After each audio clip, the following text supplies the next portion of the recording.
경기도 오산시에 있는 세교 침례교회에서 목회하고 계시는 국병재 목사님 첫 번째 간증 순서 맡으셨습니다. 우리 목사님 나오실 때 큰 박수로 맞아주시기 바랍니다.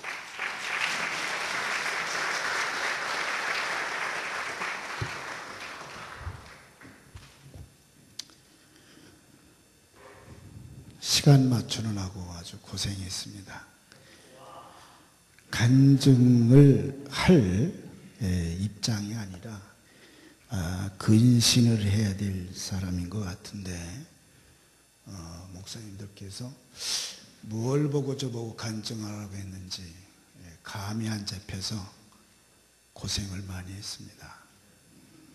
우리 성서 침례교 목사님들이 모였으니까 성경 한 구절 읽도록 하겠습니다. 예배소서 4장 1절에서 3절까지 먼저 찾으시는 목사님 한번 크게 읽어주시면 감사하겠습니다.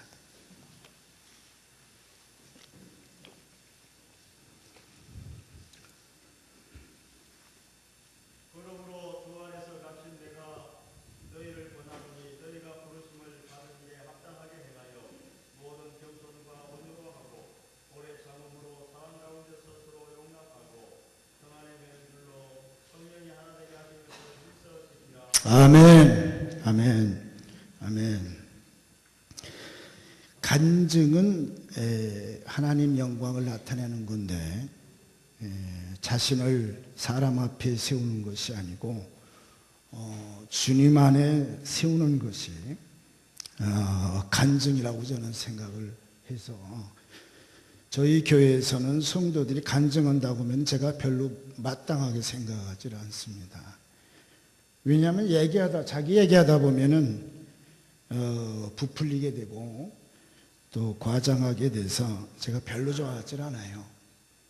그런데 오늘 간증하라고 그러니까는 아주 제가 심히 제 심령이 어떠하신 것을 목사님들께서 좀 헤아리시리라 이렇게 생각을 합니다. 오늘 아침에 본 제 말씀이 예배소서입니다. 예배소서는 교회에 관한 말씀인 것으로 제가 알고 있습니다. 이게 이제 몇 가지만 얘기하고 제가 짧게 우리 문무철 목사님이 20분 하라고 그랬는데 제가 어제 15일이 저희 집 사람 한갑이었어요. 61살이죠. 그러면 제가 3살 위니까 대강 계산이 되시겠죠. 근데 교회를 몇 년도에 몇 살 때 나갔느냐면은 6살 때 나갔어요. 그러면 60년이 거의 다 됐어요. 60년이. 저희 집 사람은 아마 아시는 목사님은 아시겠지만 장기복 목사님 동생이에요. 지금도 제가 교제하고 있습니다. 그래서 성서침례교의 골수 중에 골수가 저희 집 사람인데 저는 배경이 저기 충청도 말리포에 가면은 동네가 하나 있습니다. 거기 국민학교 초등학교가 있고 그 밑에 교회가 있는데 그 교회에서 제가 자랐습니다. 제가 이 침례라고 하는 말을 이해하는 동시에 하나님께서 제게 빛을 비춰주신 것 같아요. 장충공원에 있는 장충교회 이규일 목사님이 심하셨는데요. 돌아가셨습니다. 거기에서 저희 집 사람하고 결혼을 하고 부산 가서 살았습니다. 구서동에다가 대연동에 아파트에 살고 구서동에서 장사를 했는데 오늘 청주교회에서 정수신 목사님 아마 올라오셨을 거예요. 그때 부흥회 기간이었던 것 같아요. 저희 집 사람 보고 피아노를 쳐달라고 그래서 구서동 교회 가서 피아노를 치는데 예배 시간이 굉장히 길어요. 교회 오래 다니시는 분들은 설교 긴 거 하고 예배 시간 긴 거 하고는 딱질색이잖아요. 그래서 이렇게 왜 이렇게 긴가? 이게 왜 이렇게 예배를 길게 보나? 이렇게 생각해서 슬금슬금 부서 성서침례교에 올라가서 저 뒷자리에 앉아 있는데 설교를 잘하더라고요. 설교를. 야, 이 침례교회 목사님들이 설교 제법 한다. 아주 그대로 얘기하는 거예요. 저 정수신 목사님 뒤에 계시니까 제 증인이니까. 그래서 이제 제가 나가는 교회는 대연동에 있는 장로교회고, 그래서 이제 설교를 듣는데 설교를 잘해요. 그래서 야, 이 침례교 목사들이 야, 이거 설교 잘한다. 뭐 큰 교회 목사님들보다도 이거 야, 이 설교 잘한다 이렇게 생각하고 있는데, 딱 걸림이 되는 게 뭐냐면 성경을 읽는데 세례를 뭐로 읽어요? 침례를 읽어요. 다 좋은데 거기 이제 코가 빠지는 거예요. 예, 아주 분위기 싹 가셨어요. 그래서 죄송합니다. 아침을 제가 못 먹고 와서 물을 자꾸 먹어서. 그래서 이제 기다린 거예요. 걸렸다. 걸렸다. 성경 설교를 잘하는 줄 알았더니 뭐 세례를 침례를 읽고 이러고 이제 예배 끝나고 우리 정 목사님한테 물었어요. 목사님, 왜 성경에 세례로 쓰여 있는데 침례로 그거를 읽으시는지. 정순신 목사님 참 겸손하십니다. 침례를 설명하는데 이 속에서 야, 맞다, 그거 맞네, 이렇게 동의가 되는 거예요. 근데 제가 물었어요. 그때쯤에 그 목사님들 보고 목사님 어떻게 하면 목사님 되십니까? 하고 물으면은요, 얼굴이 그냥 아주 그냥 사색이 돼가지고요, 얼마나 권위적이었습니까? 또 우리 그 교회는 그 장로님이 아주 별나갔고 고신층 목사님들만 데려다 놨어요. 그 목사님들한테 목사님 어떻게 해서 목사님 됐습니까? 하고 물어보면 대답도 안 했어요.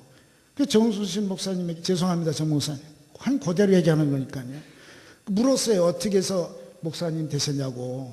그런데 우리 정 목사님이 구원의 간증을 하는 거예요. 구원 간증을요. 그런데 제가 그 체험을 언제 했냐면 중학교 1학년 때 새벽에 기도하다 그거 깨달았어요.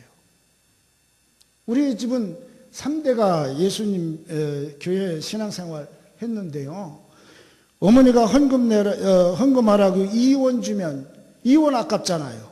그래서 1원 떼먹고 1원 갖다 헌금하고 이제 그랬어요. 그게 죄가 아닌 줄 알았는데 왜 유독 그 새벽에는, 그때는 목사님들이 뭐 거의 부흥회 오시면 회개하라지 성경 강론은 별로 안 했던 거로 생각이 나요. 그래서 죄가 그 새벽에는 꾸역꾸역 이 간증을 구원파 집단한테 가서 했더니요, 두 사람이 자기들끼리 두 패가 갈라지고 싸움이 벌어졌대요. 저 전도사가 저 신곡국민학교에서 제가 개척할 때 구원파의 그 삼각지에 있는 자매들이, 쟁쟁한 자매들, 우리 집 앞에 사는 걸 제가 몰랐어요. 그러니까 저 침례교회 전도사 구원 못 받을 것을 거다 데려다가 구원 상담한다고 저를 데려간 거예요. 그 데려가서 구원 간증을 하라는 거, 7명이 쫙 앉아가고 저 삼각지 권신찬 목사님 그 그룹의 아주 핵심 멤버가 왔어요. 그래서 제가 박옥수도 얼굴 잘 알아요. 제가 그때 만나서 교제해봤어요.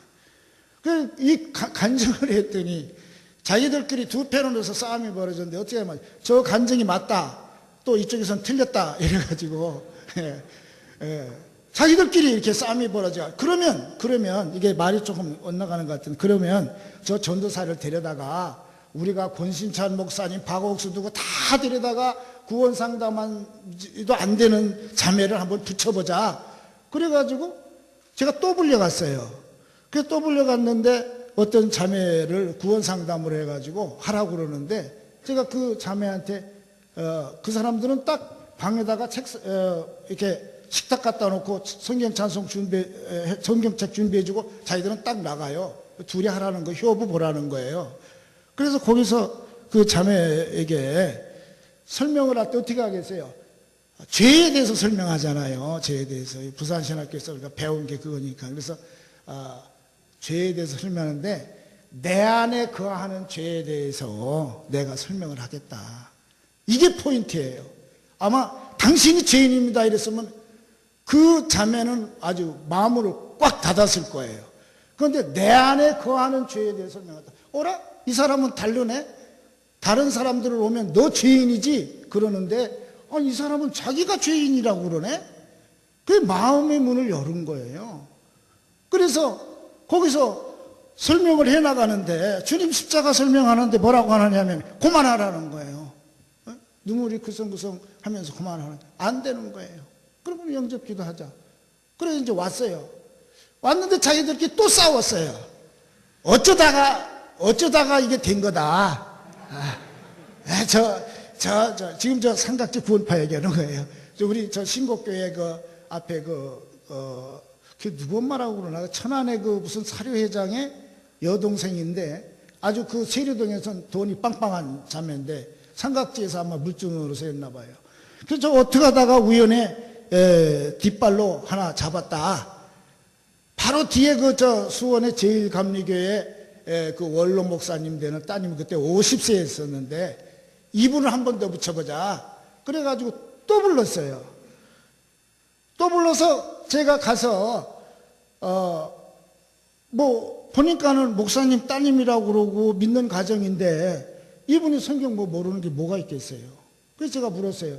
예수님께서 왜 십자가에 돌아가신지 이해를 하시느냐 하니까 이해하죠. 우리 죄를 위해서 돌아가셨죠. 그러는 거예요. 그래서 아니 왜 나까지 끌고 들어가느냐고. 왜 나까지 끌고 들어가느냐고. 나는 그거 아주 오래전에 그 체험한 건데 왜 지금 나를 끌고 들어가니까 이분이 배웠잖아요. 남편이 중앙대 철학과 교수였고 수원의 뭔가요 재향군인들 거기에 그 무슨 과장 교육과장으로 계셨던 분이에요. 지식 있는 분이잖아요. 그러면 단수하고 복수하고 뭐가 차이 나느냐는 거예요. 그래서 주관적인 체험하고 객관적인 사실 하나님이 해놓으신 것은 그냥 복음인데 자매님은 모친이죠. 그때 50살이었었는데 모친님은 체험이 없는 것 같다. 그래서 그럼 어떻게 해야 되냐. 이 시간 영접하자. 주님 내 개인의 구주로. 그걸 다 봤어요. 거기 7명이 앉은 사람들이 또 이제 의원 마냥 쫙 앉아가지고 이제 구경을 했어요. 그래서 제가 그분을 영접기도 했는데 무슨 얘기 하려고 그러냐면은 그 얘기 하려다 끝났어요. 우리 정순신 목사님이 구원의 간증을 하는데 그게 어떻게 해서 이 부산에 계신 분도 그걸 얘기를 하는가. 예. 그런데 정 목사님이 제가 안 물어볼 수밖에 없는 걸 또 물어봤어요. 그 목사님은 어떻게 해서 목사님 되셨습니까? 그렇게 물었어요. 그랬더니 정 목사님이 사명 간증을 또 하는데 그게 또 이해가 가는 거예요. 그게 그거였나? 또 이런 생각이 드는 거예요. 좀 이상하게 이야기는 왜 하실 겁니다. 저희 교회에서 그때 신학생이 7명인가 그랬었는데 제가 군대 가기 전에 목사님이 설교를 한번 하래요. 그래서 이거 설교를 도대체 어떻게 해야 되나. 주일학교 설교, 중고등부 설교는 더러더러 해봤지만 작년 설교는 안 해봤잖아요. 그래서 뒤적뒤적하다 마태복음 1장은 있는데 거기에 부정한 여인들이 그때 그게 은혜가 되는 거예요. 그 기생 라합, 모압 여인 룻 이게 들어온 거예요. 설교하라고서 그걸 준비한다고 하다가 그게 은혜가 돼가지고 저는 그날 저녁에 가서 그 얘기를 했어요. 그러고 왔어요. 집에 왔는데 그 다음날 목사님 사모님이 오셨어요. 오셔가지고 우리 목사님이 저 한국성서대학 나오신 국병도 목사님 설교도 들어보고 7명 설교를 들어볼 때는 아무 소리 안 하시는데 어제 저 국선생 설교를 하고 나니까 저녁에 조용히 이렇게 얘기하더라는 거예요. 저 국선생 신학교 보내야 되는데 이거 어떻게 해야 저걸 신학교 보내나 이렇게 얘기를 하시더라는 거예요. 그래서 사모님 아침에 와서 우리 목사님이 그러는데 국선생 신학교 가야 된다는데 그러시더라고요.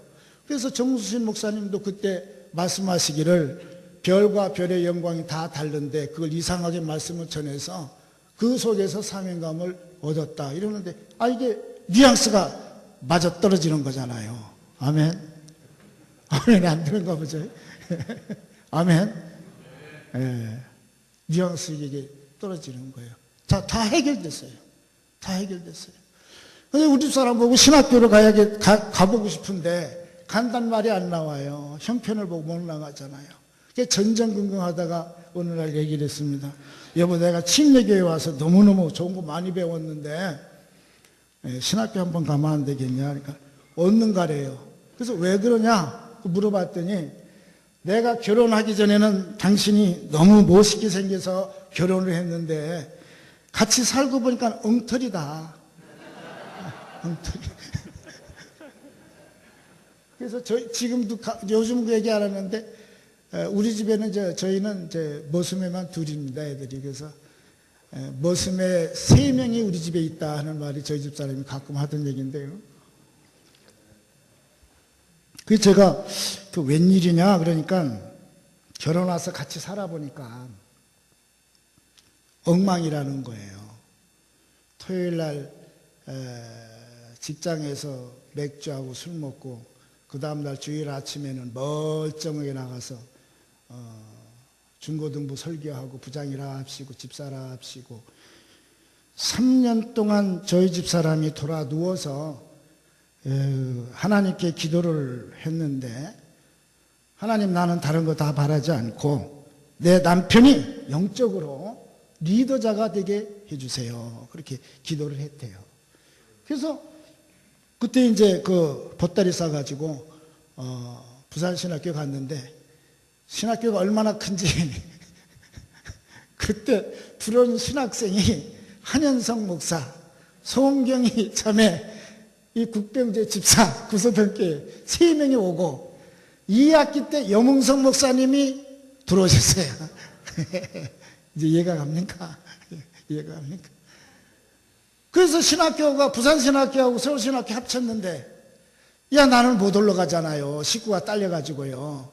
그래서 여기 등한하고 있는데 김원배 목사님 동생 되시는 목사님이 수원에서 개척을 하다 교회 문을 닫았대요. 그래서 야, 이거 얼마나 교회가 어려우면 문도 닫느냐. 내가 가보면 안 되겠냐니까 가보래요. 그래서 제가 수원에 와서 보니까 신곡국민학교 2층에다 이렇게 십자가 붙여놓고 해놨는데 방이 없어요. 방이. 그래서 그 뒤에다가 그 집사님 중에 목수하시는 분이 있다고 그래서 돈을 13만 원 주고, 그런데 그때 13만 원 컸거든요. 부산에서 지사짐을 싣고 오니까 아무것도 된 게 없어요. 아무것도. 그 다시 했어요. 그거 다시. 그래서 제가 목회를 했는데 여러 세월이 흘러서 30년이 됐습니다. 30년이. 그동안 하나님께서 많이 부셔서 하나님의 깊은 것을 많이 체험하게 하신 것 같습니다. 저희 집 사람이 또 저희 집이 헌집을 사서 수리하고 예배당 직권을 하고 고생을 많이 해서 그런지 폐경이 아마 건강관리가 잘못돼서 고생을 많이 하고 있어서 제가 간증을 할 입장이 진짜 아닙니다. 입 다물고 근신해야 될 사람이 목사님들께서 간증하라고 그래서 자, 오늘 읽은 말씀만 조금 하고 제가 마치겠습니다. 잘 아시죠? 바울 사도는 주님 안에 갇혔습니다. 갇혔습니다. 이 바울 사도께서 사람들이 나를 판단하는 것은 작은 일이라 하는 말씀이 늘 제가 씨름했습니다. 오랫동안. 그런데 어느 날 그 말씀을 이해하고 너무 좋아했습니다. 우리가 교회 시대 끝나면 막바로 무슨 시대 옵니까? 주님의 왕국 시대 옵니다. 이 교회가 주의 왕국 시대로 들어갑니다. 바울 사도의 목표는 교회 안에서 주님의 통치 안에 들어간 사람입니다. 그래서 이 에베소서는 교회에 관한 말씀인데, 그러므로 주 안에서 갇힌 내가 너희를 권하노니 너희가 부르심을 입은 부르심에 합당하게 행하여 그랬습니다. 합당하게 행하여. 사랑하는 목사님들, 하나님께서 우리를 부르셨지 않습니까?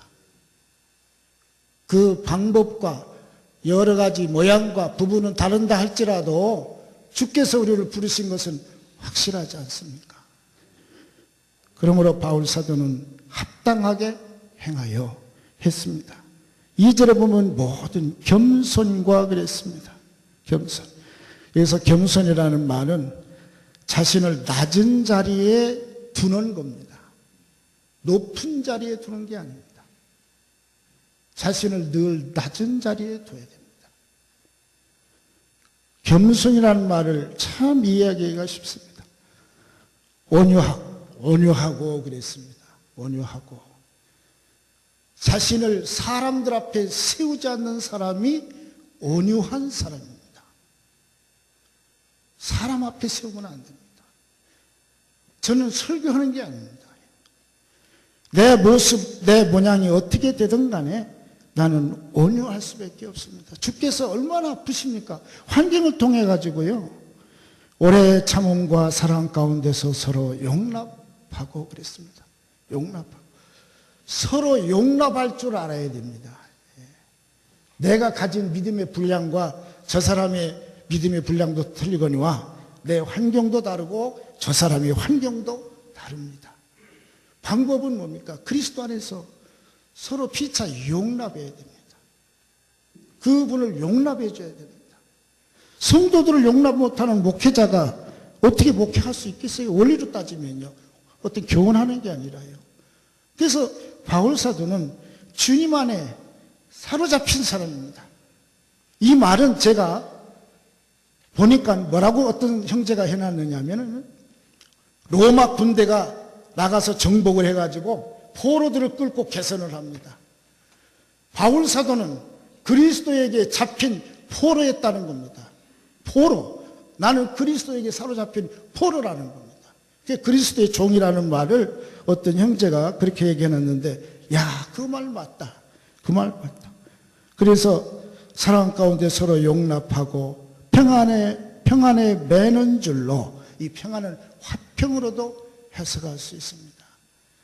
우리가 형제와 형제끼리 화평할 수 없다면 십자가에서 주님께서 모든 것을 다 화평케 하신 일이 세워질 수가 없는 겁니다. 그렇잖아요. 그래서 평안에 매는 줄로 성령의 하나가 되게 하신 것을 힘써 지킨다 그랬습니다. 그런 의미가 오늘날 여러 환경 속에서도 저를 이 시간까지 인도하신 것 같습니다. 우리 주께 영광 돌립니다. 또 수고하시고 고생하시는 또 우리 선배 목사님들, 또 후배 목사님들께 감사합니다. 그만하겠습니다.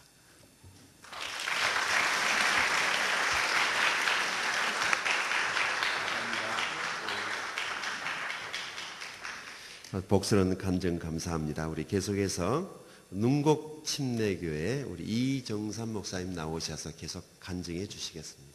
박수해 주시기 바랍니다.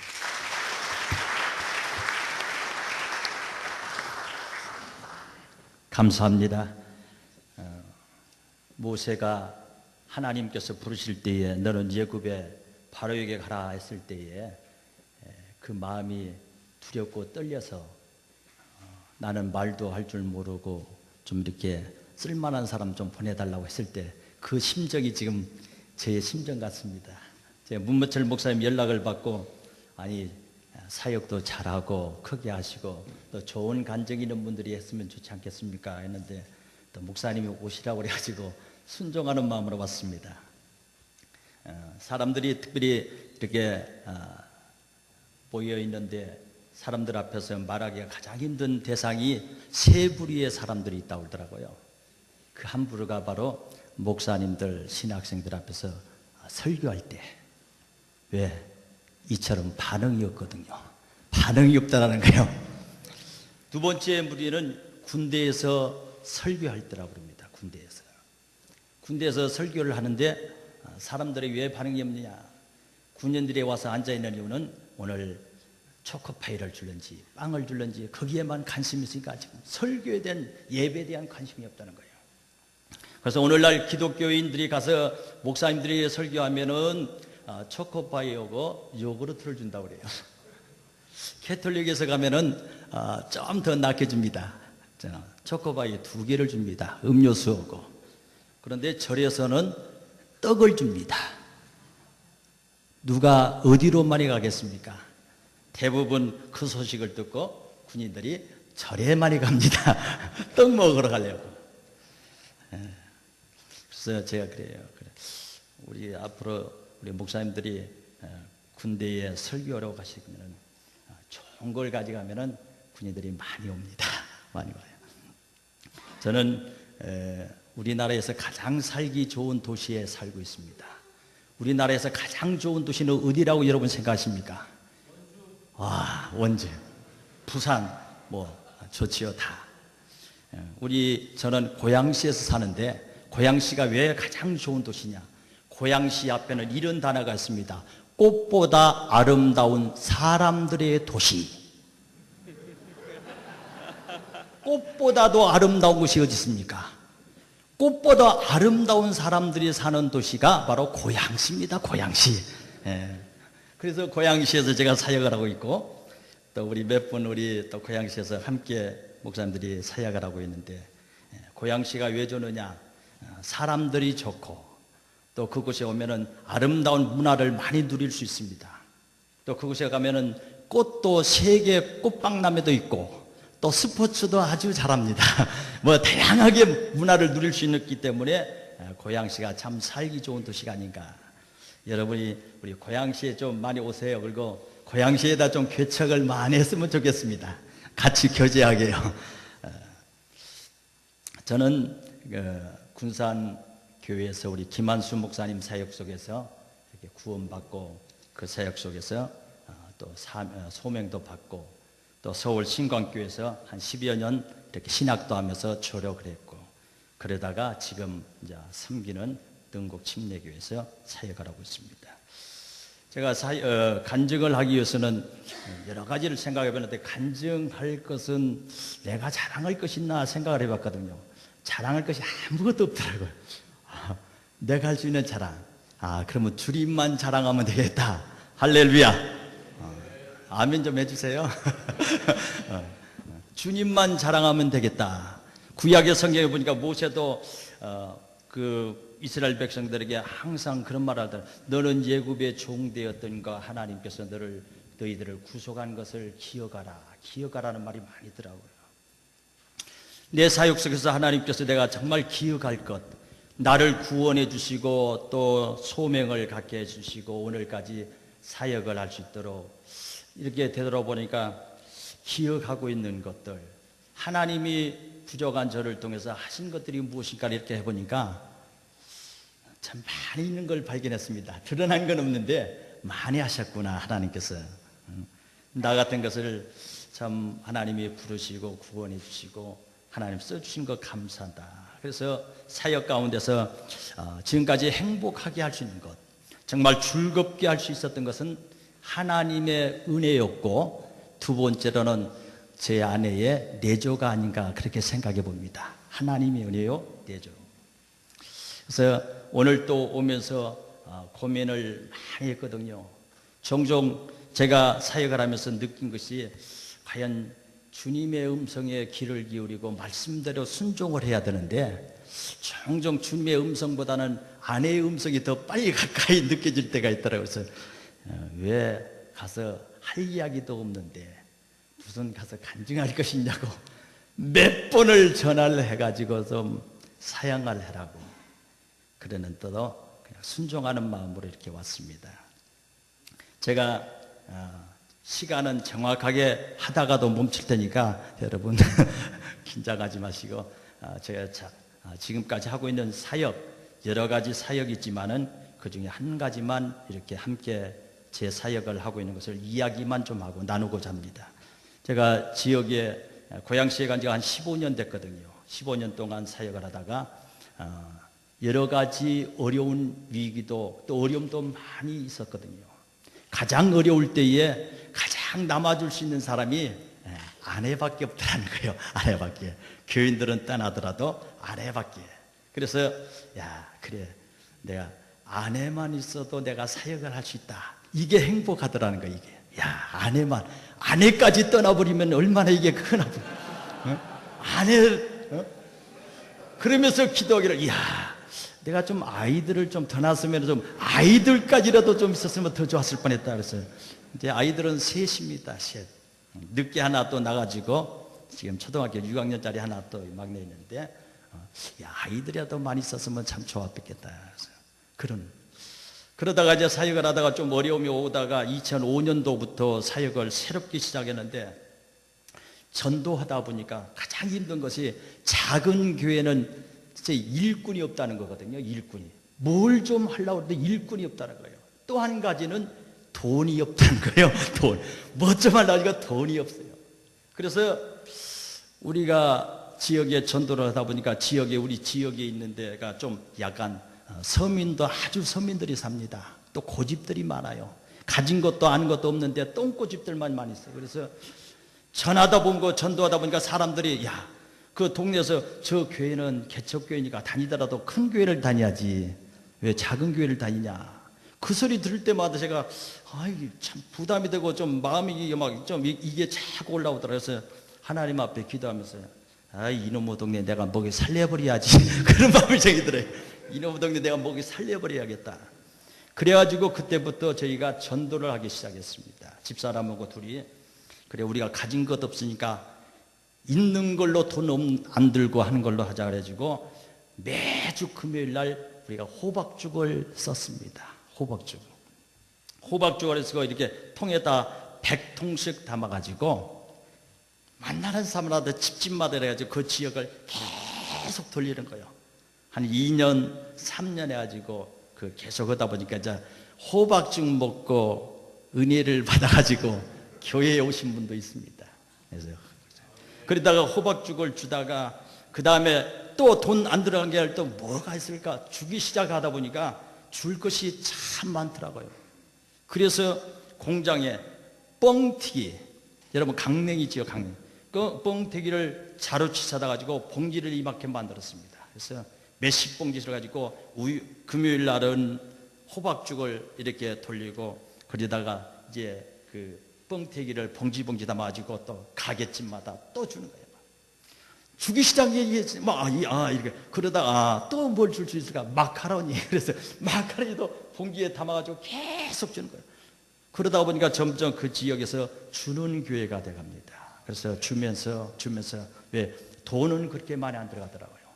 그 사역을 하다 보니까 뻥튀기 또 파는 그 마카로니 그 공장에서 또 무료도 주더라고요. 목사님 작은 교회에서 어떻게 그런 일을 하냐고. 그래서 아니 2, 3만 원 값이 한 자루씩 주거든요. 10,000원짜리 한 자루니까 얼마든지 만들잖아요. 그래서 막 주고 그래서 그러다가 지역에 먹여 살려야겠다는 그런 믿음 확신이 있어가지고 그때부터 좀 어려운 가정들을 돌아보면서 이제 한 가정 두 장 하다가 우리가 한 15가정을 매달 쌀을 사주게 됐습니다. 15가정을. 그러다가 주다 보니까 이 가정들을 보니까 이 쌀 매달 줘보고 이렇게 어려운 사람들 돌보다 보니까 가서 보니까 쌀이 쌓여 있는 거예요. 쌀이. 그래서 쌀이 이렇게 쌓여가고 주는 것도 모르고 쌀이 벌레가 생기고 그런데도 하는 걸 모르구나. 그러면서 그때부터 제가 기도를 했습니다. 주님 이분들을 좀 섬길 수 있도록 좀 도와주시려고. 그래서 그때부터 생각하는 것이 이분들에게 좀 따뜻하게 밥 한 그릇씩 밥과 국을 대접을 좋겠다. 그래서 그때부터 기도를 했습니다. 지역에 어떻게 하면 그 사역을 할 수 있을까. 그때 기도하다가 무료 급식을 해야겠다. 그걸 기도했습니다. 그래서 2007년도에 기도하다가 2008년도에 기회가 돼가지고 빌라를 하나 얻어서 지금은 매주 수요일날 금요일날 40-50명씩 이렇게 지역의 노인들에게 급식을 합니다. 급식을 주다 보니까요 참 때로는 힘든 것도 있지만은 그러나 하나님께서 이 모든 것을 하고 계시는구나. 그 과정 속에서 변화되는 그 한 분 한 분이 전도되어지고 그 사역 속에서 하나님께서 하신 일들을 볼 때 하나님이 인도해 주시고 함께 하시면 못할 것이 없다라는 그런 확신이 생겼습니다. 확신. 그 가운데 우리 집사님 한 분이 있었는데 이분이 우리 그 빌라, 우리 급식을 하고 있는 그 빌라를 우리에게 사신 그것을 그대로 임대해 준 분이 있는데 그걸 우리가 좀 이렇게 금액을 줘가지고 임대를 해서 사역을 하는데 그분의 변화가요 놀랍습니다. 우리는 몇 분의 그 삶이 변화되니까 이분은요 쌀이 쌓여 있었어요. 우리가 처음에 돕기 시작해가지고 아주 기독교라면 아주 반대했던 분인데 이분이 혼자 사시는 분인데 이분이 쓰러져 가지고 절반을 못 쓰고 그렇게 돼서 이제 전도가 됐거든요. 전도. 지금 그분이 한 80kg 정도 됩니다. 그 모친인데 절반을 못 쓰고 이렇게 해서 이제 전도가 되어지고 그분이 막 쌓아놓고 내놓을 줄 몰라요. 아주 인색 깔고 막 쌓아놓고 벌레가 생기고 풀 줄 모르고 그런 분이 예수를 믿었어요. 구원받았습니다. 그리고 교회 한 달 만에 병원에서 실려와가지고 그 교회를 인도하는데요. 제가 우리 교회 지하에 내려오면은 제가 업고 내려왔습니다. 내경석으로 가지고 활동을 못했는데 그분이 은혜를 받고 구원받아지고 지금은 어느 정도냐? 그분이 가난해서 이제 어려움을 당해가지고 수급자가 되었는데 이분이 구원받고 은혜 받아서 삶이 완전히 바뀌어졌는데 지금은 매달 그분이 변화돼가지고 매주 교회에 올 때마다 빵을 한 보따리씩 싸와요. 누구에게? 교인들 주려고. 자, 그걸 보면서 야, 성도는 목자를 닮아가는구나. 목자가 주는 것을 좋아하다 보니까 자, 이렇게 닮아가는구나. 그래서 이분이 수급자인데 월급을 받거든요. 수급자 그 정부에서 나온 돈이 매달 20만 원씩, 20일 날 돈이 나오는데 그 받을 때마다요. 꼭 목사를 섬기더라고요. 목사님, 사모님 정심 대접을 합니다. 놀랍잖아요. 그렇게 쌓아놓고 벌레가 생기고 아무것도 내놓을 줄 모르는 분이요. 지금은 매주 교회 올 때마다 성도들을 위해서 목자를 위해서 하여튼 골고루 사와요. 항상 가방 하나씩 사고 옵니다. 그 정부에서 나온 돈 받으면은 꼭 그 대접을 해요. 목사님 뭘 먹고 싶냐고. 그래서 나 추어탕 좋아한다고. 여름철에는 칼국수 좋아한다고. 칼국수 제가 좋아한다고 해서 소고기 먹겠습니다. 추어탕 사주는 거예요. 사줍니다. 근데 이분을 삶을 가만히 보면서 구원받고 변화되는 삶을 가만히 보면서 이야 정말 이분처럼 살았으면 좋겠다. 이분처럼. 왜? 이분은 그달 받은 것 그달 다 쓰더라고요. 다 써. 정말 근심 걱정 없이 싹 쓰는 거예요. 우리는 막 좀 이렇게 막 쌓아두고 막 모아두고 그러는데 그분은 이야 이분은 이렇게 사는구나. 쓰는 거예요. 없으면 제가 다 공급해 줍니다. 이렇게 쓰는 거예요. 그래서 하나님께서 이렇게 이분도 이렇게 구원하게 하시고 구원해 주시고 또 이렇게 변화되는 삶을 통해서 지역을 섬기니까 하나님께서 이렇게 하나님이 축복해 주시는구나. 우리가 성경의 여러 곳에서 보면서 바울이 고백하는 것처럼 참 일체에 부한 것, 또 가난한 것, 배부른 것, 배고픔 그 비결을 배웠던 것처럼 사역의 어려움 속에서도 저는 주며 나누며 섬길 때에 반드시 심을 때에 좋은 열매를 얻게 하시는구나. 그걸 깨달았거든요. 지금까지 급식을 이제 한 6년째 해가면서 여러 사람들의 도움도 있었지만은 내가 그 일에 순종하고 헌신하니까 하나님께 더 많은 일들을 하게 하시는구나. 지금은 빵 사역까지 하고 있고 또 지역의 어려운 분들에게 또 어려운 교회들에게 또 여러 가지 국률의 사역까지 지금 하고 있습니다. 누가 물어봐요. 아니 어떻게 그렇게 많은 일을 하냐고. 뭐 내 걸로 합니까? 다 주님의 것으로 하시지. 우리 교회에서 할 수 있는 것이 아무것도 없거든요. 그런데 지금까지 해온 모든 것을 보니까 하나님이 인도를 해주시는구나. 또 하나님께서 그분이 도와주시는구나. 성경이 그러더라고. 성경의 말씀대로 하나님께서 그분이 도와주시고 부족함이 없도록 다시 고백한 것처럼 여호와는 나의 목자 내게 부족함이 없다. 바울이 고백한 것처럼 그분이 나의 모든 것을 풍성한 대로 채워주시더라. 빌립보서의 말씀처럼 그분이 해가고 있구나. 지금까지 그렇게 지금 사역을 해가고 있습니다. 그래서 하나님께서 부족하지만은 우리 고양시에서 이렇게 지역을 섬김으로 이렇게 좀 무엇보다도 행복하게 또 즐겁게 이렇게 사역을 하고 있습니다. 감사합니다. 기도하겠습니다. 하나님 아버지, 오늘도 귀한 시간에 함께 은혜를 나누게 하시니 감사합니다. 지금까지도 주님이 참 부족한 것을 통해서 많은 일들을 하셨고, 또 주님께서 인도해 주시고 채워주심을 다시 한번 깨닫게 해주심을 감사합니다. 우리 친교회를 축복해 주시고, 또 우리 목사님들, 사모님들 날마다 힘주시며 귀한 사역지에 하나님 좋은 간증들이 넘치게 하옵소서. 예수님의 이름으로 기도합니다. 아멘.